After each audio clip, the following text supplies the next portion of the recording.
Olá pessoal, eu sou a jornalista Elza Caldeira e estamos começando agora mais uma edição do Segunda Sindical. Esse podcast tão importante, né, que traz aqui para os estúdios do Portal Verdade, todas as semanas, uma liderança sindical. E hoje nós estamos trazendo aqui para conversar o Marcelo Seabra, presidente da SUEL Sindicato.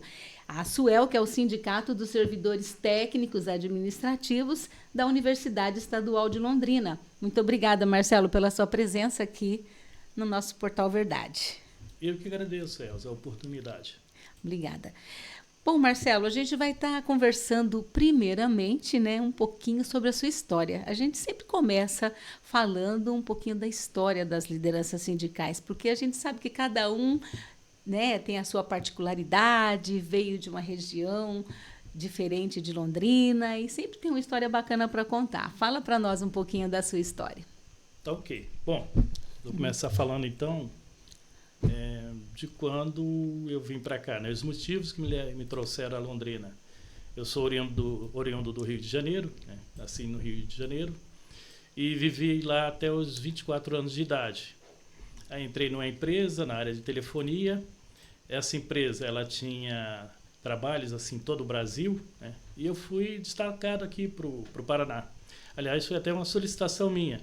Eu tinha interesse em conhecer o sul do país. Eu já tinha estado no Nordeste, já tinha estado em alguns outros estados, em Minas, tive estado no Espírito Santo, que é da região Sudeste, tive na Bahia, região Nordeste, mas não conhecia nada do Sul.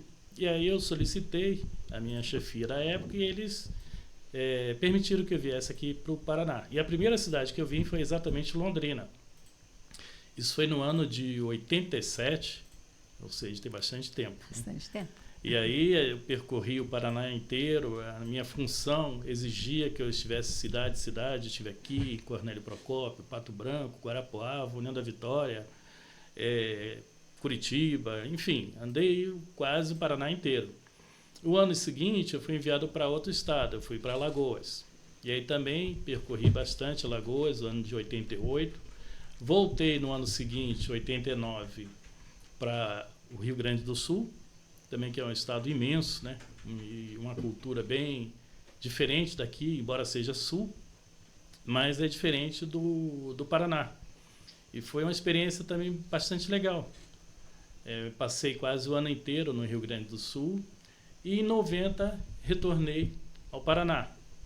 Foi quando eu conheci minha primeira esposa e aí vim a casar e me fixar aqui no Paraná.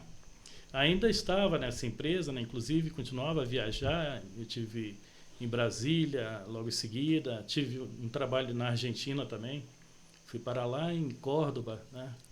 Na cidade de Rio Quarto. Então, foi bastante legal esse período, porque permitiu que eu conhecesse um pouco do que eu pretendia, né? Tanto em termos assim de regiões quanto de pessoas. Isso, de certa forma, também veio fazer parte de mim. Um pouco do que eu sou hoje eu atribuo a essa experiência que eu tive. Mas quando foi em 93, eu saí dessa empresa.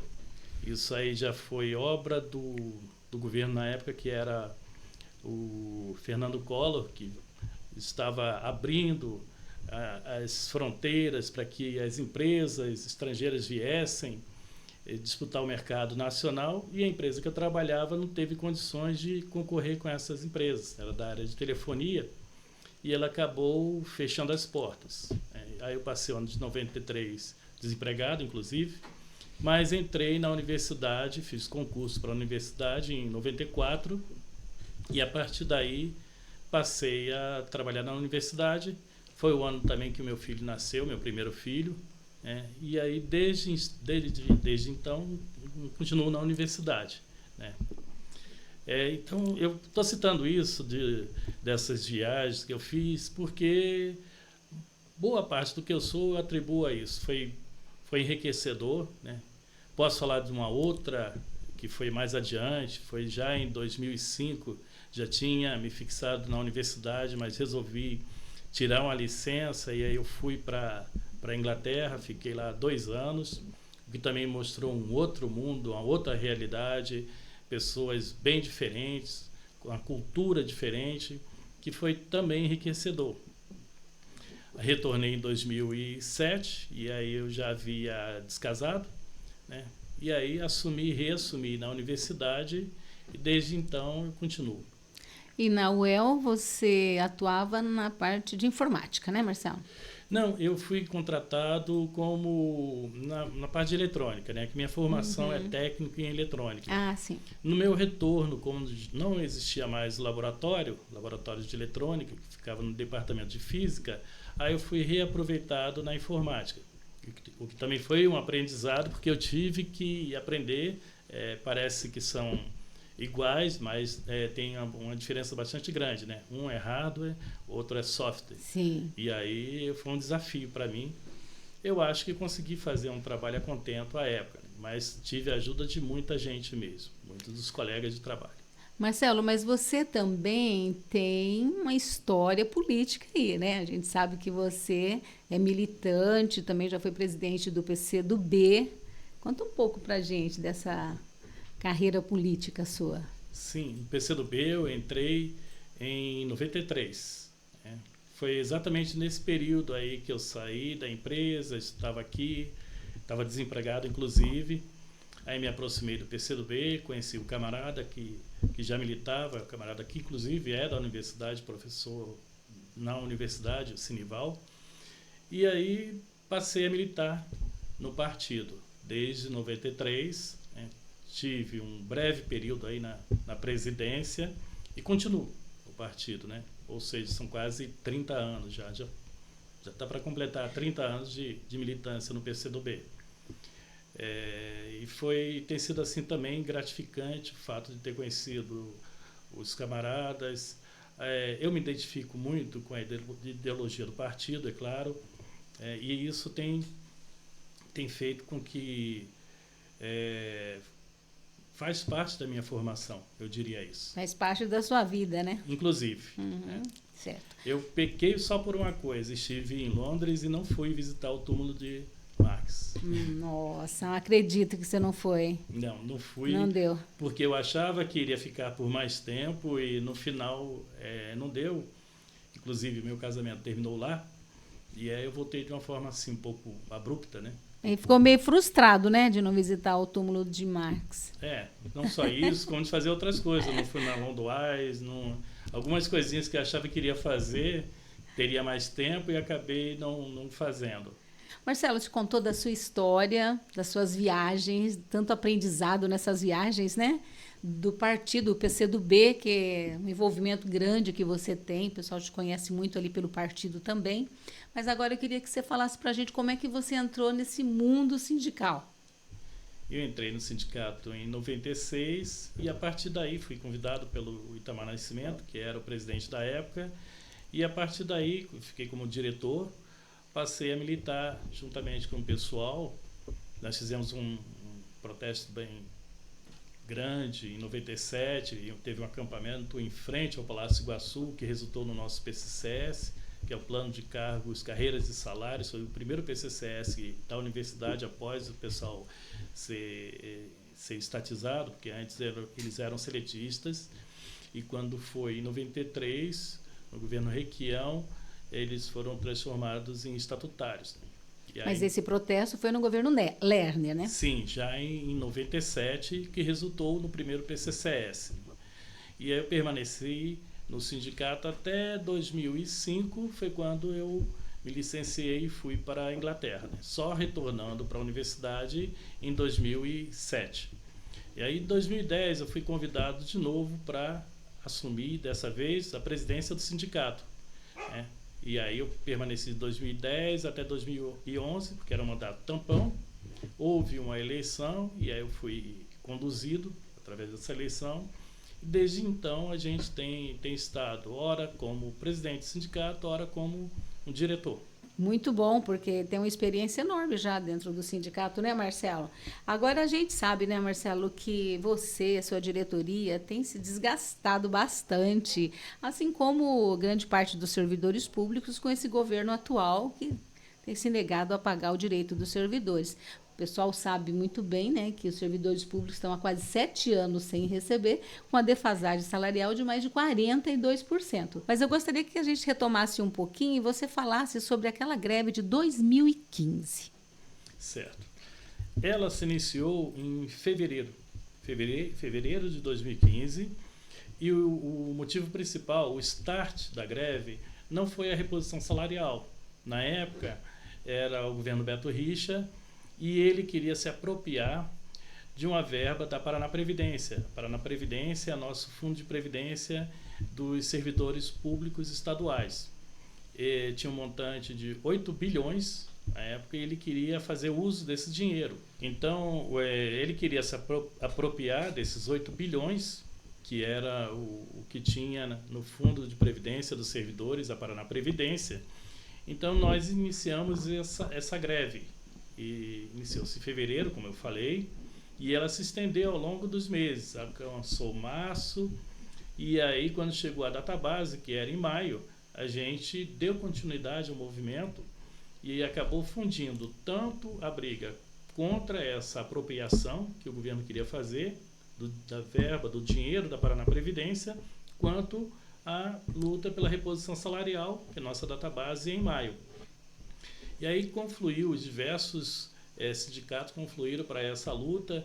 Tivemos a participação da APP Sindicato, o pessoal da saúde, mesmo algumas polícias inicialmente participaram conosco, como foi o caso da Polícia Civil na época. Enfim, foram diversos servidores que somaram conosco nessa luta. Só que quando chegou o dia 29, foi o ápice, digamos assim, o governo se fechou para que pudesse fazer a votação do projeto que ele pretendia fazer uso desse dinheiro, dos 8 bilhões, né? Paraná Previdência. E para isso ele precisava ter a anuência da Assembleia Legislativa, e nós ficamos lá em torno de 15 mil servidores. Isso no dia 28, foi um cálculo que foi feito entre 15 mil no dia seguinte, foi o dia 29, aí estávamos já num número menor, em torno de 10 mil servidores. Mesmo assim era bastante gente, mas tinha um aparato policial muito grande. Ele deslocou policiais do estado inteiro, do interior. Calcula-se algo em torno de 1.500 policiais. O fatídico 29 de abril. Exatamente. E aí começou, né? Quando a votação se iniciou na Alep, era às 2 horas da tarde, tinha um helicóptero já sobrevoando a gente, e aí a gente tinha uma palavra-chave, assim, que seria dito no carro de som, e a gente sabia que ela significava assim, ó, agora nós vamos adentrar a Assembleia, porque eles não queriam que a gente participasse da sessão. Então, se eles não estavam permitindo, a gente ia querer participar de uma forma ou de outra. E aí começou aquele empurra-empurra, os policiais vieram para cima, aí soltaram bombas de gás lacrimogêneo, bombas de efeito moral, o helicóptero jogava bombas em cima da gente, ou seja, vinha de cima também, não só do lado, que os policiais também atiravam bala de borracha. Levei 2 tiros, um peito aqui, outro na perna. Então, foi aquele... né? Foi horrível aquilo. Foi. Inclusive, muita gente ferida. Eu peguei algumas pessoas que eu peguei no chão mesmo, que já estavam caídas, né? E aí a gente socorreu. Na prefeitura, muita gente procurou abrigo na prefeitura, que era próximo, né? E como era ferido, corria para lá, e aí era atendido pelo pessoal de socorro. Foi nessa oportunidade que eles foram votar dentro do camburão, que eles entraram num camburão para ir votar, Marcelo? Sim, foi nessa ocasião. Que aí, uma vergonha, né? Sim, inclusive deputados daqui da região, infelizmente, participaram disso. Eles cortaram a grade para que o veículo pudesse entrar. Nossa. Então foi assim, uma guerra mesmo. Foi uma praça de guerra que se instaurou ali naquele dia. Mas serviu, primeiro, para que o governo visse que a gente tinha disposição de luta e que nós estávamos dispostos a enfrentá-lo. Eles conseguiram fazer a votação, foi aprovado o projeto, mas a greve continuou. E o resultado disso é que a gente teve um acordo com o governo para que ele respeitasse a database. E o acordo saiu da seguinte forma: na época, Em outubro de 2015, pagou 3,45%. Em janeiro de 2016, 10,67%. E, pelo acordo, em janeiro de 2017, deveria pagar a inflação referente a 2016. E finalizava com maio de 2017, pagando a inflação referente a janeiro de 2017 a abril. Esse foi o acordo fechado. Quem estava no governo na época era o Beto Richa, e ele cumpriu parcialmente a de outubro e de janeiro, outubro de 2015 e janeiro de 2016. Mas em janeiro de 2017 ele já não cumpriu. E aí o resultado disso é que aí nova greve houve, e a partir daí a gente começou a acumular perdas. Então, o histórico desses 42% são resultado disso, de todo esse período sem reposição salarial, ou seja, já perfaz 7 anos sem reposição, né? Porque lembrando, 2016 foi a última data que nós tivemos, e aí até agora, até esse momento. E o governo Beto Richa já era difícil de negociar, né, Marcelo? Mas o Ratinho conseguiu superar, né? Ele sim, sem dúvida.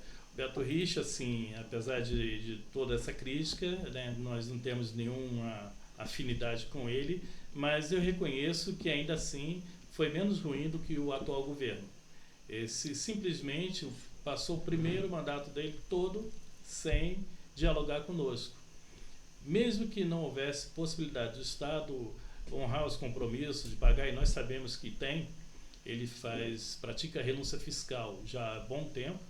Só para ter uma ideia, esse ano é da ordem de 17 bilhões em renúncia fiscal, e para o ano que vem estão previstos 20 bilhões em renúncia, ou seja, o Estado tem condições sim de honrar os compromissos de pagar os servidores, reajustar o salário dos servidores. Mas ele sequer se prontificou a sentar conosco, dialogar, ver a possibilidade, se não pagar integralmente, pelo menos que estabelecesse uma política salarial para recompor o salário dos servidores. E em nenhum momento existiu essa possibilidade de diálogo. Então, o que nós percebemos é que ele, na verdade, não tem a vontade de dialogar. Infelizmente, neste momento, não houve unidade no movimento sindical para que a gente estabelecesse uma greve unificada, comum. De certa forma, foi fragmentado. Sim. Mas ainda assim acredito que, como teremos mais aí 3 anos pela frente do governo Ratinho, nós vamos ter que em algum momento fazer esse enfrentamento. Segundo a sindical, entrevistando o Marcelo Seabra, presidente da Suel Sindicato, contou pra gente, relembrou conosco agora aqui o fatídico 29 de abril de 2015, né? Quando a Praça Nossa Senhora de Salete, em Curitiba, foi bombardeada, né, pelo governo Beto Richa. Sim. Então, Marcelo, esses 42% de defasagem hoje já vem, né, rescaldo já daquela época, não é isso? Sim. Mas o que a gente percebe no governo do Ratinho Júnior, Marcelo, é que ele usou de uma estratégia, você mesmo falou, de fragmentar as categorias, né? E pior é que isso deu certo, né? Ele foi pelas beiradas negociando com a Polícia Civil, depois negociando ali com o pessoal da saúde, né? As outras categorias, e aí o pessoal foi esfriando dentro do movimento sindical. Aquela unidade, né, que você falou de 2015, ela não aconteceu este ano. E isso dificulta muito a luta, né, Marcelo? Muito complicado, né?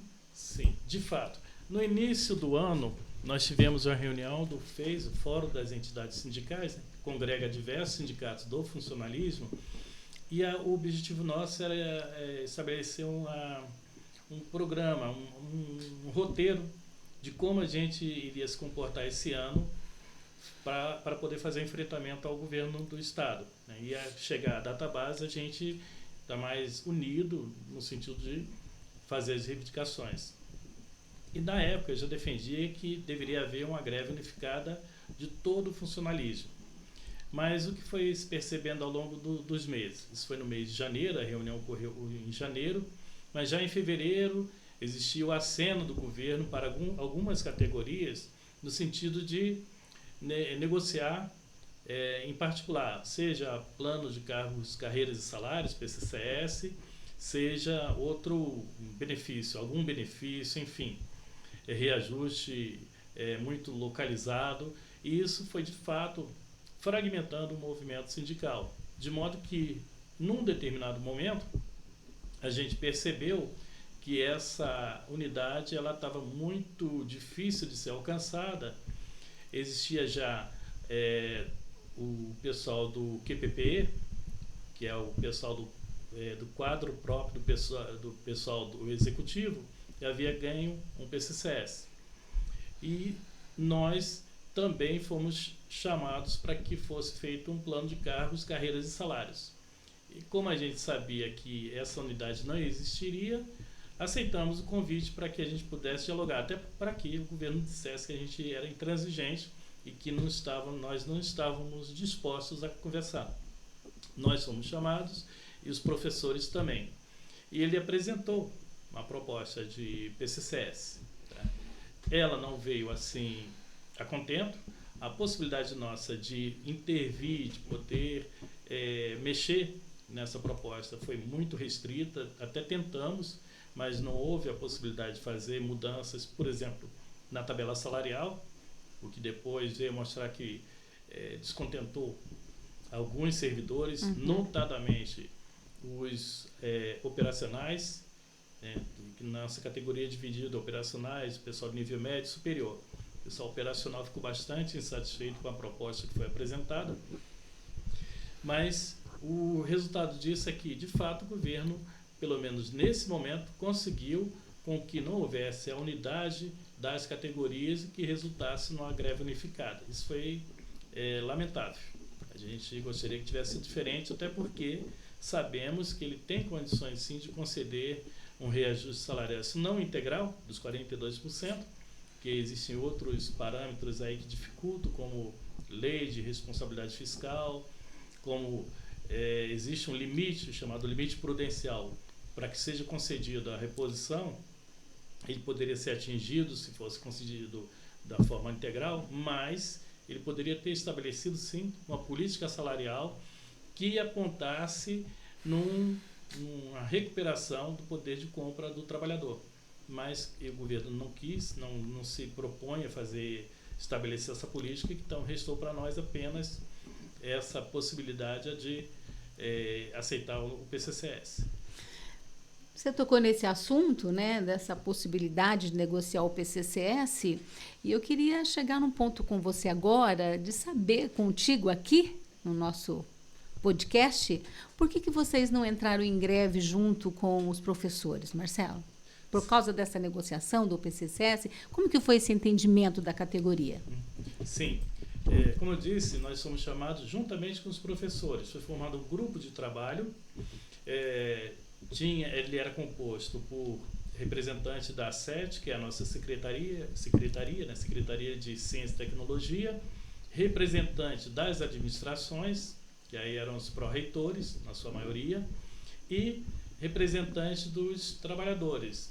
Eu estava representando os técnicos administrativos, eu e mais um servidor lá da Unicentro, o Dani, e por parte dos professores tinha também um representante que era um professor aqui da UEL, que é o professor Ronaldo.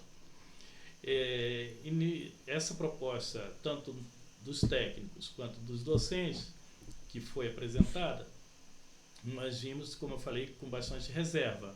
Mas ainda assim levamos para a categoria, foi discutido em assembleia e houve um aceno positivo no sentido de acatá-la. Por parte dos professores, eles tiveram outro entendimento. Entenderam que não seria possível de ser absorvida e entenderam que deveriam fazer a greve.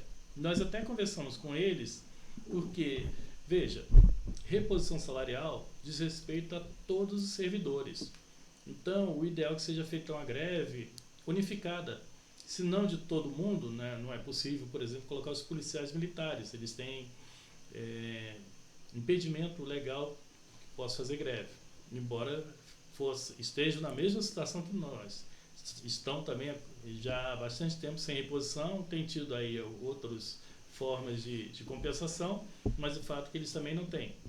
Então, se não os servidores como um todo, pelo menos as principais categorias poderiam ter unido forças e deflagrado uma greve. É o caso de nós, dos professores da rede pública, do pessoal da saúde, tem lá o pessoal do Sindiceab, que é meio ambiente, enfim, tem diversos outros segmentos do funcionalismo que poderia ter adensado essa greve conosco.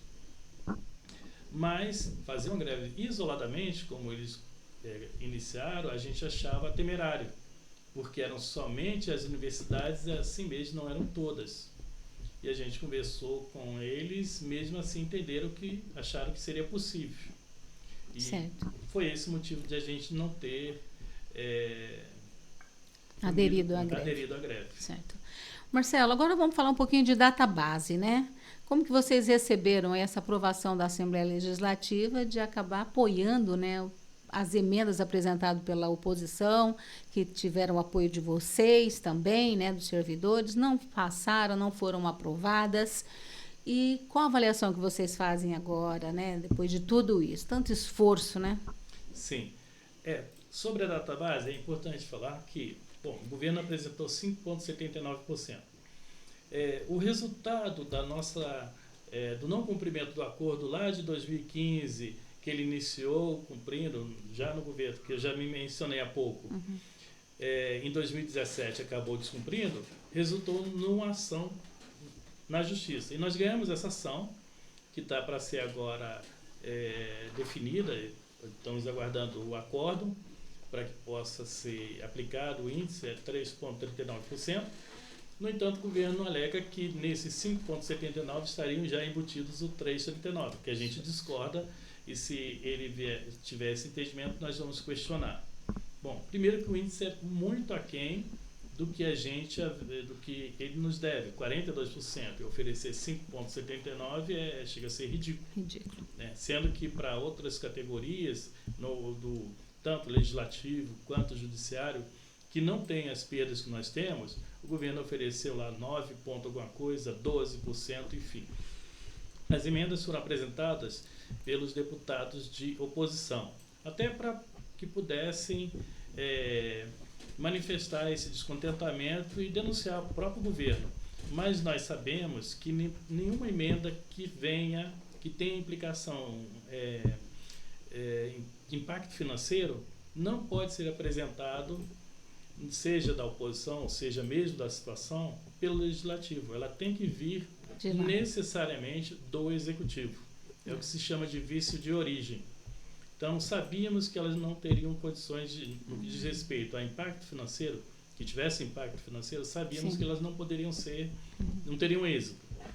Mas assim era importante que fossem apresentadas para denunciar o governo, para dizer o que ele, na verdade, tem descumprido com a legislação que prevê que a database é um direito do trabalhador e ela deveria ser concedida, é uma questão constitucional.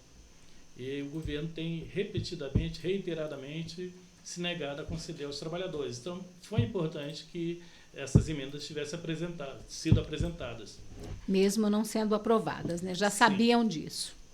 Mas tem outras que ele deixou que simplesmente eles ignoraram e que poderiam ter sido, sim, aprovadas, que não tem impacto financeiro, portanto, não tem esse chamado vício de origem e que poderiam ter melhorado um pouco o quadro, que de fato ele atende a alguns, desagradou a muitos, mas carece aí de aperfeiçoamento. Eles necessitavam que fosse mesmo melhor pensado, mais elaborado.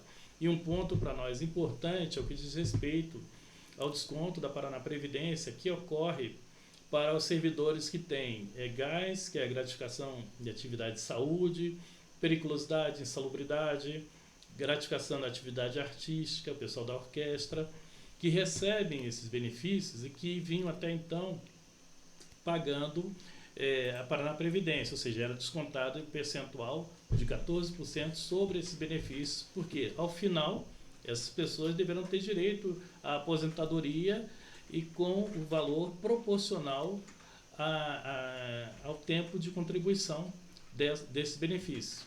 E pela proposta do governo agora, nesse PCCS, está desobrigando que haja esse desconto, que é feito sobre nosso vencimento, né? Não é o governo que vai pagar, são os trabalhadores, aquele que recebe o benefício que iria pagar.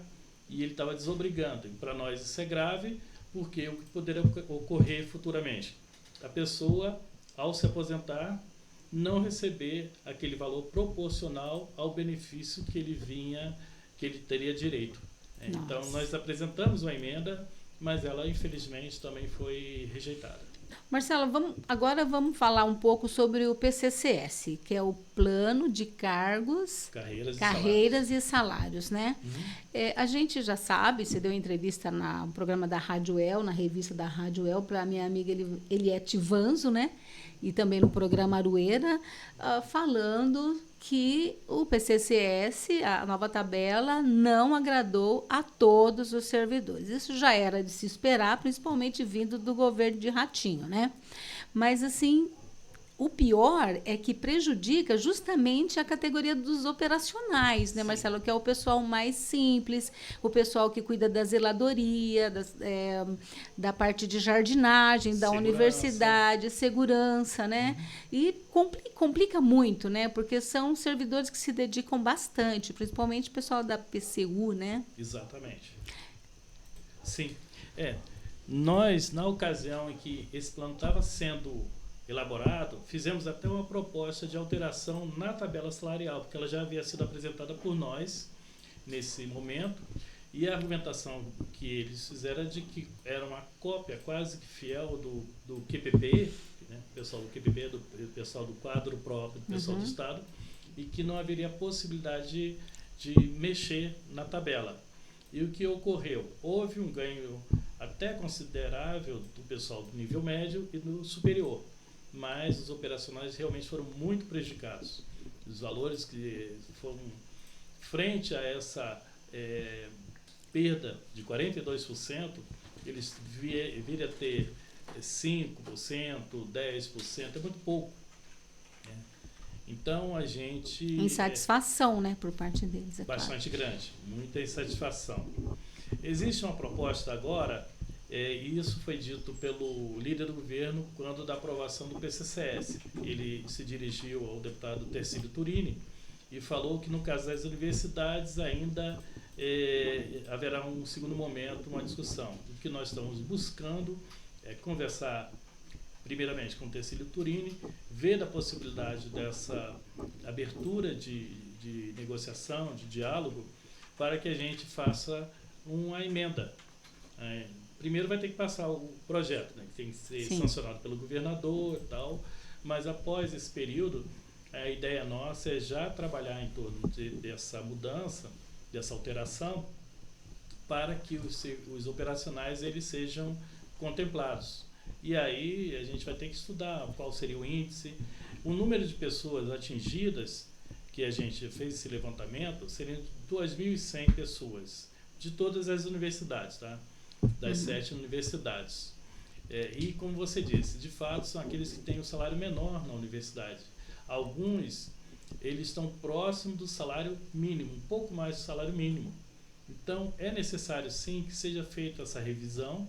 A gente vai estar trabalhando assim, procurando inicialmente o deputado Tercílio, porque houve essa sinalização do líder do governo, mas se não prosperar, a gente vai ter que, de novo, bater na Casa Civil e ver se eles finalmente nos recebem e aceitam a abertura de diálogo para que a gente consiga, quem sabe, até o final do ano, é isso que eu estou pretendendo, a gente consiga com que essa mudança seja feita. Eu acho que é necessária e é justiça social que vai estar se fazendo. Eles precisam, o arroxo salarial é muito grande e a forma como chegou, a proposta que foi apresentada não é justa. Tá? Nós entendemos que não é justa. E quais são os pontos dessa nova tabela que foram positivos para os servidores técnicos? Primeiro, o estabelecimento de um piso salarial para o pessoal do nível médio, que era muito baixo, não era atrativo. O que acontecia? A pessoa fazia o concurso público, ela ingressava na universidade, mas depois que começava a trabalhar, percebia que primeiro que a carreira ia demorar muito tempo para ascender na carreira. São 3 anos de estágio probatório E depois, mesmo que a pessoa tenha qualificação, ela não pode ir ascendendo assim tão rapidamente. Então isso desmotivava. Então o que ocorria? A pessoa entrava, passava no concurso, entrava, mas depois, antes do estágio probatório, já desistia. Então estava tendo... E em algumas situações, como era o caso, por exemplo, dos médicos, sequer apareciam pessoas interessadas. Uhum. Então houve uma elevação do nível médio, do piso. Quantos por cento, Marcelo? Foi considerado. E Uhum. agora era em torno de 1.500 e poucos reais, passou para 4.000. Então, mais de 100%, né? Acho que em torno de 170%. E do superior, que estava em torno de R$ 3.600, agora foi para 7.200. Isso sem considerar os 5,79, tá? Essa é a tabela que foi apresentada antes da aplicação do 5,79. Então, um pouco mais ainda. Tá? Então, tornou-se atrativa. As carreiras tornaram-se atrativas, tanto do nível superior quanto do nível médio. Né? Mas o mesmo não ocorreu com o pessoal operacional. E a alegação é de que são cargos que estão extintos ao vagar, é o termo que eles utilizam. E a gente tem dito o seguinte: ok, os cargos podem estar extintos ao vagar, mas as pessoas não, elas são vivas. Estão vivas. E elas precisam comer, precisam beber, vestir, morar, então, cuidar das suas famílias. Então, não é um argumento que me pareça ser justificável que elas estejam nessa situação, que não haja uma preocupação com elas, uma vez que elas não foram extintas, elas estão aí. Bom, Marcelo, a gente sabe muito bem, né, da insensibilidade desse governo e, veja bem, mais de 2.000 famílias, né, que estão por trás disso aí, que precisam sobreviver. Na verdade, a gente sabe também que o que está por trás é a privatização dos serviços, né? Isso já está acontecendo dentro da UEL e dentro das outras 7 universidades. Concurso público há muito tempo que não é feito dentro das universidades. Isso não só com relação aos técnicos, mas também os docentes também reclamam muito disso, né? A maioria das categorias, né? E ali, na parte dos servidores, está tendo muita privatização, né, Marcelo? Já privatizou o RU, né? O serviço dos operacionais, a gente percebe, tem funcionários, são concursados operacionais, que nem conseguem trabalhar mais porque as empresas entraram com tudo, né, dentro da universidade, né? Sim. E é muito complicado isso, e principalmente no próprio HU, né, Marcela? A defasagem é muito grande de servidores concursados, né? E também tem muita gente aguardando ser chamado ainda do penúltimo concurso que teve. Então, é assim, um absurdo, né, o que acontece nesse governo, porque não chama, não dá satisfação, as pessoas ficam aguardando e a população acaba tendo um serviço que não é de tão boa qualidade, né? Esse é um ponto que você levantou e que, assim, por um lado, o servidor que se vê assim desvalorizado pelo governo porque não tem reposição salarial, não há reconhecimento por parte dele. Por outras pessoas que estão ingressando agora, e na sua maioria elas entram através não é de concurso público, né, é feita pejotização que está se instalando na universidade. Tem uma modalidade chamada chamamento público, que se aplica principalmente no hospital universitário, que é o chamamento público. A pessoa faz como se fosse pessoa jurídica, né? Entra, não tem direito algum. Se ela, por exemplo, ficar doente, não recebe aqueles dias, não recebe férias, enfim, tem uma situação bastante precária. Se acidentar durante o percurso, não está amparada, e a gente tem combatido isso. Infelizmente, isso é uma política do governo. Esse governo tem esse entendimento, o governo federal também ia na mesma atuada. Felizmente, houve a interrupção desse processo no que diz respeito ao governo federal, e a gente espera que algumas coisas que ocorreram sejam revistas, como, por exemplo, a reforma que foi da Previdência, que prejudica por demais os trabalhadores, seja um próximo passo a revisão dela. Mas o fato é que hoje, na universidade, a categoria está muito dividida também por esse motivo. muitos não são concursados e também por isso não veio motivo para estarem conosco nessa luta. Porque a gente compreende, eles não seriam beneficiados, não haveria motivo. Mas a consequência disso é que nós acabamos enfraquecidos, né? Se houver uma greve hoje, por exemplo, boa parte não irá participar, porque não será diretamente contemplado, tendo êxito, né? Então não vê motivos, sem falar do risco de ser demitido. Uma coisa também nova é o fato de, se não me engano, foi a partir de 2018 que houve um entendimento diferente do Supremo em relação às greves no funcionalismo público. Antes, quando existia greve, quando ocorria greve, ia para o julgamento. Se fosse considerado ilegal ou abusivo, enfim, havia o desconto. Hoje, o chefe de governo tem direito de fazer o desconto e o julgamento fica para depois. Se for julgado legal, aí ele paga o salário. Isso fez com que houvesse uma retração dos trabalhadores, né? Que é natural, porque muitas vezes a maioria trabalha para receber ao final do mês e pagar as contas e trabalha de novo para que tenha. Não tem nenhuma reserva, ou muito pouca reserva. Então, quem conseguiria entrar numa greve agora, não receber o pagamento e continuar? Sim. Isso quebrou o movimento sindical também. E ainda com risco de perseguição, né? E desconto dos dias parados. Sim, né? Sim.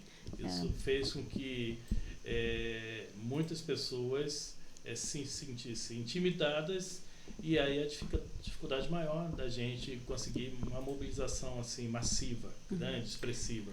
Marcelo, e essas pessoas que são terceirizadas, esses trabalhadores terceirizados, o salário é sempre abaixo, né, de quem é concursado, né? Esse é um questionamento que foi feito, inclusive, ao governo. Ele dá uma explicação que não é convincente, porque o custo tem se mostrado até superior. Quando a pessoa ingressa via concurso público, o salário geralmente não é tão alto, às vezes é bastante modesto, e o custo para o Estado é até relativamente pequeno. Ao passo que ele contrata a pessoa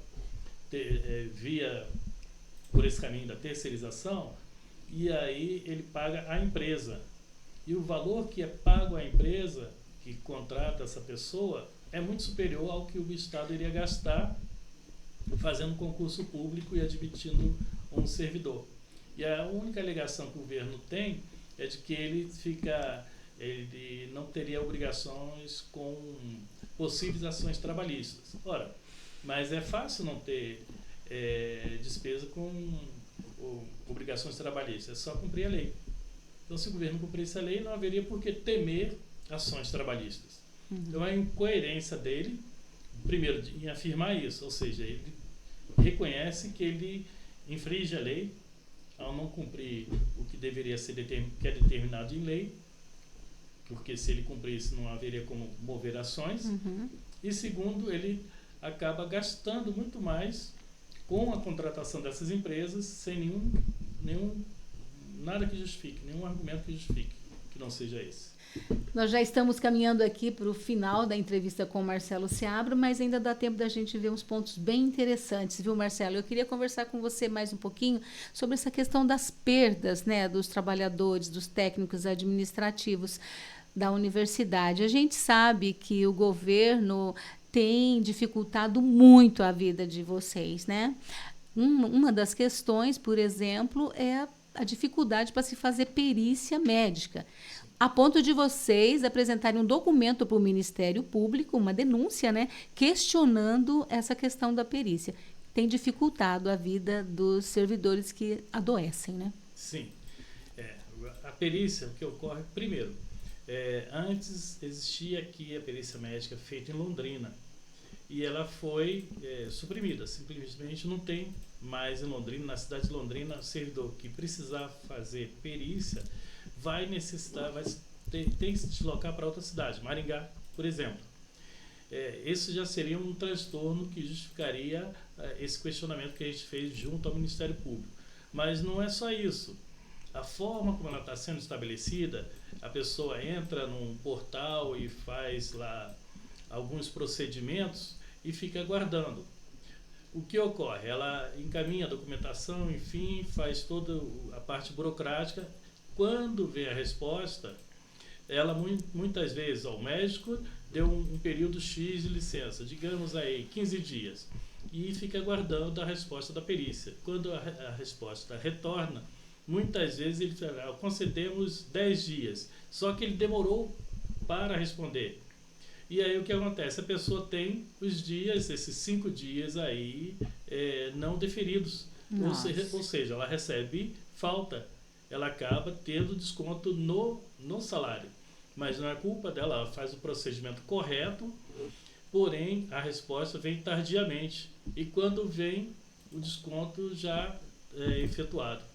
Não há o que fazer. Então, esse já seria um ponto que assim, é injusto, porque ela acaba sofrendo um prejuízo financeiro sem ter nem como se defender. Uma vez ela estava amparada pelo médico, mas não houve a validação por parte da perícia. E segundo, é essa dificuldade de deslocamento. Não consegue fazer uma perícia aqui quando a necessidade que ela seja presencial, precisa se deslocar para outra cidade.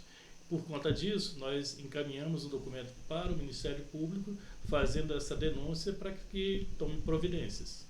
É tão difícil entender isso, né? Como que um governo toma ações, né, para prejudicar tantos trabalhadores, né? Você imagina, você quebra um pé, como é que você vai para uma perícia em Maringá sozinho? Você não pode ir sozinho, você tem que pegar um parente para ir com você. Esse parente vai ter que também, né, perder o dia para acompanhar. O governo não oferece transporte, né, Marcelo? Não, tem que ir por conta, né? Você vai, às vezes, passar o dia inteiro lá, vai ter que se alimentar, você e seu acompanhante. Então, olha, gente, é muito prejuízo, né, Marcelo? Além dessa defasagem de 42%, tantas perdas assim, né? Agora, eu queria estar conversando com você, Marcelo, já estamos caminhando aqui para o final da nossa entrevista, sobre o processo do sindicato, da ASUEL. Como que está a ASUEL, Marcelo? Nós sabemos, né, que por conta da não realização de concurso, muitos servidores faleceram e tudo mais, isso acaba dando uma defasagem no sindicato, né? Aproveita o espaço aqui e já fala para o pessoal a importância do sindicato e de se sindicalizar, não é isso? Sim. Quando eu ingressei lá em 2010, a segunda vez, né? Nós éramos em torno de 3.600 servidores. Hoje eu não tenho o número preciso, mas é inferior a 2.700. Houve assim uma redução bastante grande de servidores, principalmente no HU, por conta inclusive dessa terceirização. Muitos se aposentaram, houve, claro, falecimentos, desligamentos também. E o que a gente observa assim, a geração nova que está ingressando, que alguns ingressaram inclusive não tem concurso e uns poucos ingressaram via judicial, tinham feito concurso, o governo não deu posse, eles entraram na justiça e conseguiram entrar, mas foram muito poucos. Bom, mas esse também não tem se filiado, talvez porque tem um entendimento diferente do que seja o movimento sindical, né? Houve nos últimos tempos um ataque grande aos sindicatos, né? Tanto do governo estadual, colocando barreiras, dificuldades para os próprios sindicatos. Uma delas era exigindo, inclusive, o recadastramento dos servidores para que continuasse a haver a contribuição desses mesmos servidores, o que é ilegal, inclusive. Já houve ação junto ao Ministério do Trabalho, o governo perdeu, o governo estadual perdeu, ou seja, ele não poderia ter feito essa exigência. Então ele tem dificultado e isso tem desestimulado. O que a gente tem percebido é que a filiação, a adesão ao sindicato tem sido pequena, né? Somado ao fato de que muitos estão se desligando. No nosso caso, o nosso estatuto não prevê a continuidade após a aposentadoria. E aí há o desligamento. E não tem como mudar o estatuto? Não, isso está sendo visto também. Nós estamos conversando com a nossa assessoria jurídica.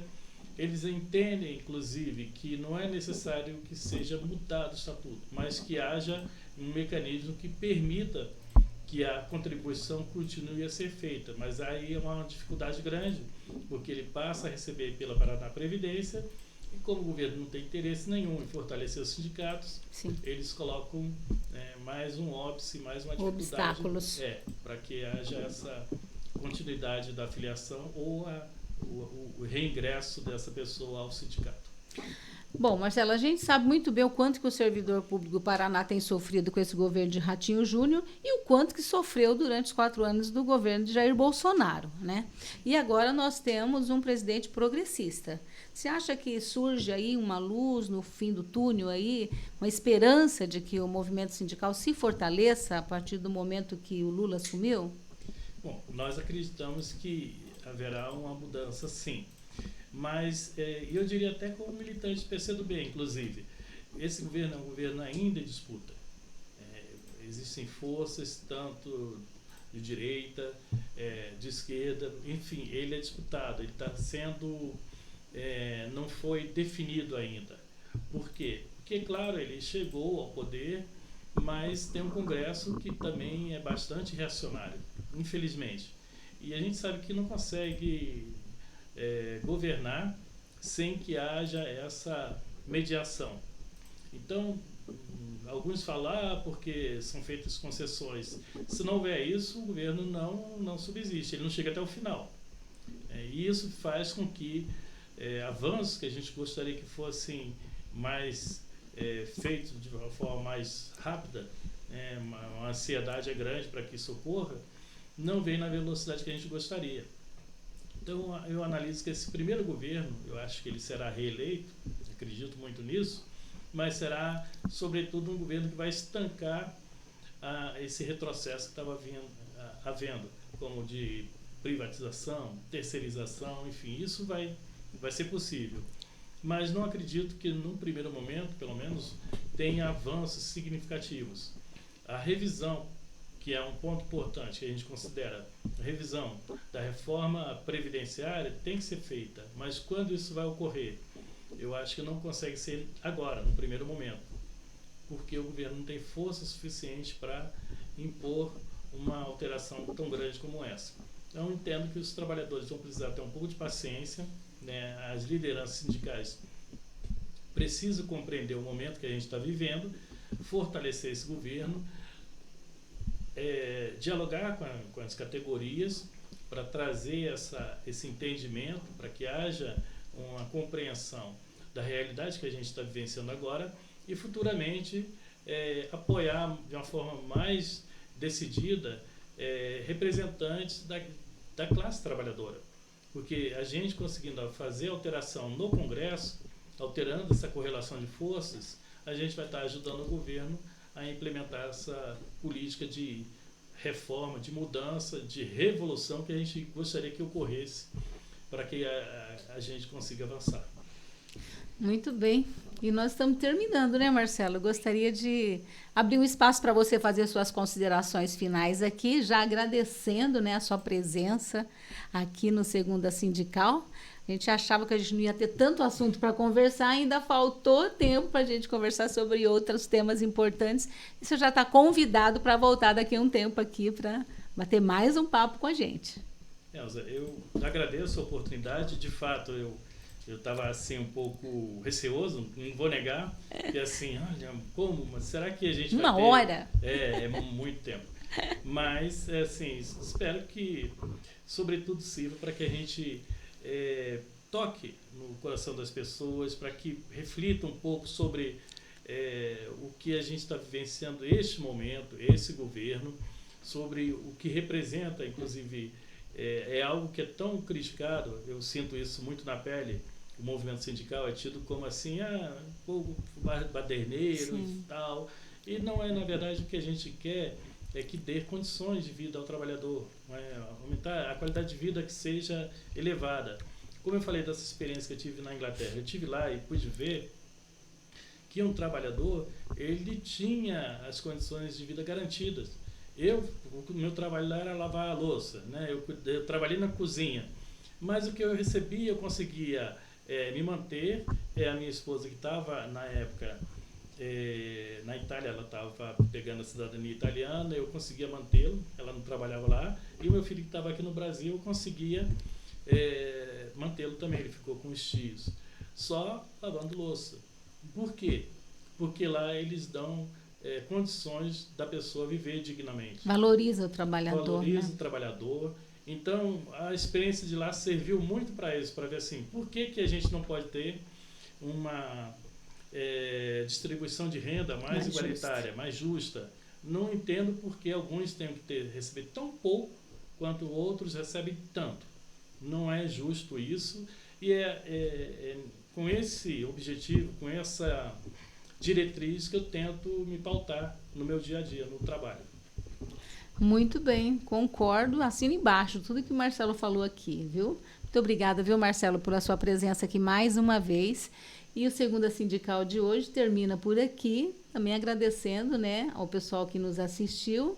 E estamos aí, né, Marcelo, para continuar nossa conversa numa outra oportunidade. Muito obrigada a todos e principalmente a você. Eu que agradeço, Elza.